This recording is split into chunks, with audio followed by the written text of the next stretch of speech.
అవకాశం ఇచ్చినందుకు చంద్రబాబు, లోకేష్ గారికి, పవన్ కళ్యాణ్, పురంధరేశ్వరి గారికి కృతజ్ఞతలు. బీజేపీలో సభ్యత్వం తీసుకున్నా.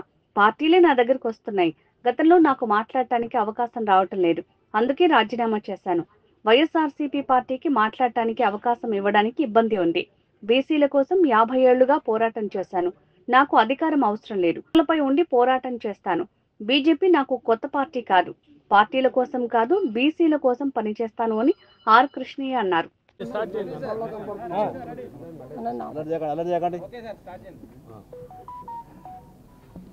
ఈరోజు బీజేపీ పార్టీ ఆహ్వానించి రాజ్యసభ ఇచ్చినందుకు అందరం వచ్చి బీసీ సంఘము బీజేపీ పార్టీ వాళ్ళందరూ వచ్చి రాజ్యసభకు నామినేట్ చేయడం జరిగింది.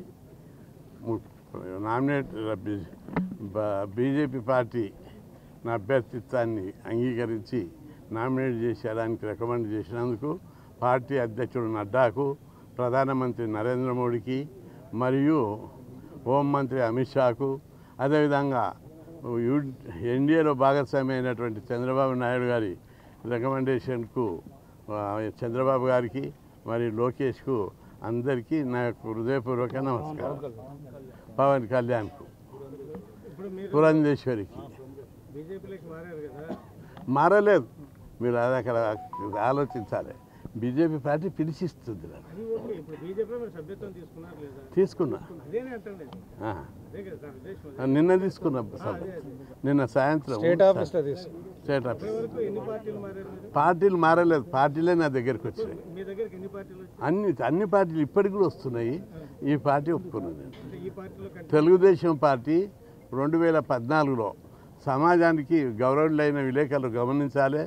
2014లో నారా చంద్రబాబు నాయుడు గారు, నేను బీసీ సంఘం మీద ఉద్యమాలు చేస్తున్నా, వచ్చి నువ్వు రాజకీయాలకు రా, తెలుగుదేశం పార్టీ నుంచి తెలంగాణ ముఖ్యమంత్రికి మిమ్మల్ని అనౌన్స్ చేస్తామని తీసుకొచ్చి ఎల్బీనగర్ నుంచి పోటీ చేయించాడు. పూర్తి అధికారంలో రాకపోవడం వల్ల చేయలేకపోయాడు. ఆ తర్వాత ఎమ్మెల్యేగా కొనసాగించారు. ఆ తర్వాత వైఎస్ఆర్ పార్టీ జగన్మోహన్ రెడ్డి గారు పిలిచి రాజ్యసభ ఇచ్చాడు. 2 ఏళ్ళు రాజ్యసభగా పనిచేశాను. ఆ తర్వాత ఇప్పుడు నేను రాజీనామా చేశాను. రాజీనామా చేయడానికి కూడా కారణాలు చెప్పాలి. రాజీనామా, నేను 2 ఏళ్ళు ఉన్నా, అక్కడ ఎక్కువ నాకు పార్లమెంట్లో మాట్లాడడానికి అవకాశాలు రాలేదు. 0 అవర్లు ఇవ్వడం లేదు, క్వశ్చన్ అవర్లు ఇవ్వడం లేదు. బడ్జెట్ దాని మీద మాట్లాడడానికి వచ్చిన ప్రతిసారి బీసీల గురించే మాట్లాడినా. బీసీల సమస్యలు చాలా ఉన్నాయి. ఆ సమస్యల గురించి మాట్లాడాను. ఇంకా అవకాశాలు రావడం లేదు. ఇప్పుడు ఈ వేదిక ద్వారా నేను ఇంకా 4 ఏళ్ళు పార్లమెంటుకు పోవడం, అటెండెన్స్ వేయడం, జీతాలు తీసుకోవడం అవుతుంది తప్ప నేను 50 ఏళ్ళు పోరాడిన బీసీల కోసం. నేను చెప్పేది విన్నాక మీరు చెప్పండి.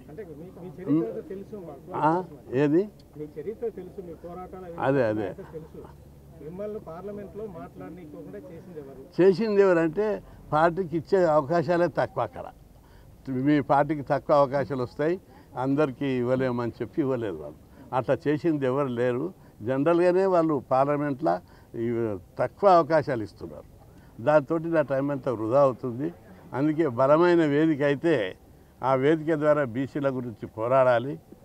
బీసీలకు నేను 50 ఏళ్ళు పోరాడి బీసీలు చదువుకోవాలి, ఉద్యోగాలు చేయాలి, ఆర్థికంగా డెవలప్ కావాలని పోరాడి స్కాలర్షిప్ స్కీమ్, ఫీజు రియంబర్స్మెంటు, 6000 హాస్టళ్ళు, 2 రాష్ట్రాల్లో కలిసి 1500 గురుకులాలు, లోకల్ బాడీ ఎన్నికల్లో రిజర్వేషన్లు, ఉద్యోగాల భర్తీ, లక్షలాది ఉద్యోగాల భర్తీ కోసం పోరాడి ప్రతిరోజు ఉద్యమం, ప్రతిరోజు మీటింగ్లు, ఈ విధంగా 50 ఏళ్ళ నుంచి పోరాడుకుంటూ వచ్చిన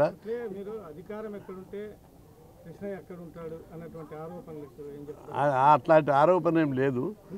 కృష్ణన్న గారు బీసీల కోసమే పోరాడతాడు. ఎక్కడున్నా బీసీలకు లాభమయ్యే పనే చేస్తాడు అనేది ఉంది.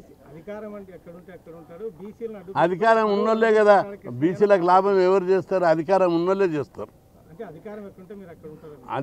నాకు అధికారం అవసరం లేదు.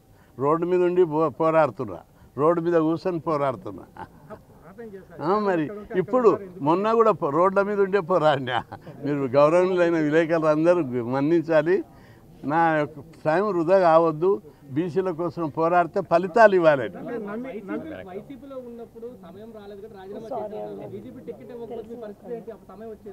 ఏది లేదు, అదే లేదు. పిలిచి ఇప్పుడు కొత్తగా మీరు చూసారు. లేదు లేదు అట్లే లేదు. తర్వాతనే వాళ్ళందరూ కలిసి మళ్ళా ఇది బీసీల సీటు, బీసీల సెంటిమెంట్ని గౌరవించాలి, వేరే వాళ్ళకి ఇస్తే బాగుండదు అనే ఉద్దేశంతో చేశారు.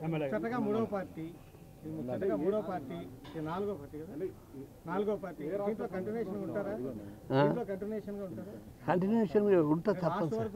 లేదు, బీజేపీ పార్టీ అనేది నాకు కొత్త కాదు. బీజేపీ పార్టీ 1980లో స్టార్ట్ చేసినప్పుడు నేను వన్ ఆఫ్ ది మెంబర్.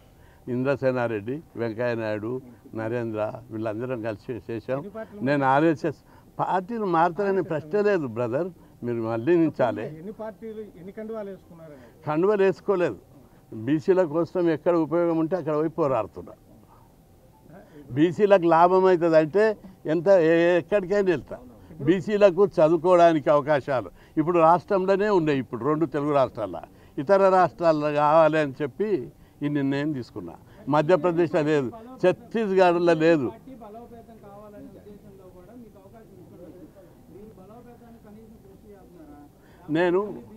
నేను బీసీల అభివృద్ధి కోసమే పోరాడుతున్నా.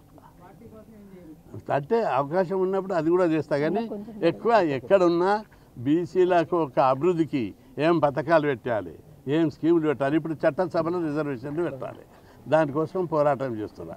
పార్టీలో ఉండి ప్రధానమంత్రికి, పార్టీ అధిష్టానానికి నచ్చజెప్పి బీసీలకు ఇన్ని రోజులు 76 ఏళ్ళు అన్యాయం జరిగింది, చట్టసభలో రిజర్వేషన్లు పెట్టాలనే దాని మీద కేంద్రీకరించి ఇప్పుడు నా అంతిమ గోల్ అదే, చట్టసభలో రిజర్వేషన్లు. అది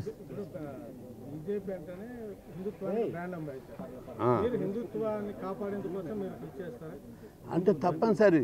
తల్లి లాంటి హిందుత్వం అనేది తల్లి లాంటిది. ఎందుకు కొట్లాడొద్దు? అమ్మను ఎవరైనా ధిక్కరిస్తారా?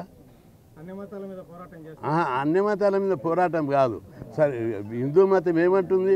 సర్వే జన సుఖినో భవంతు.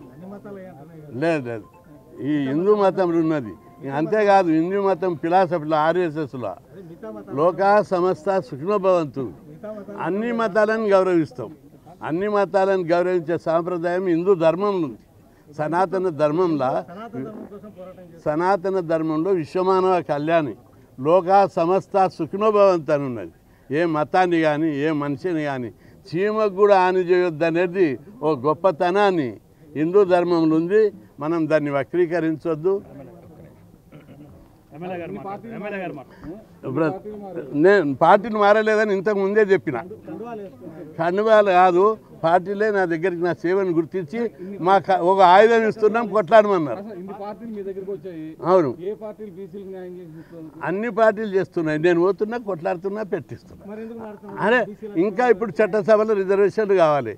ఏ పార్టీ పెడతారు చెప్పండి, మీరు చెప్పండి. బీసీలకు చట్టసభలో రిజర్వేషన్లు పెట్టొద్దా? బీసీలకు రాజ్యాధికారంలో వాటా ఇవ్వద్దా? అందుకోసం కొట్లాడుతున్నాము. అది ఎవరిస్తారో అందుకోసమని వాడికి వెళ్తున్నాం.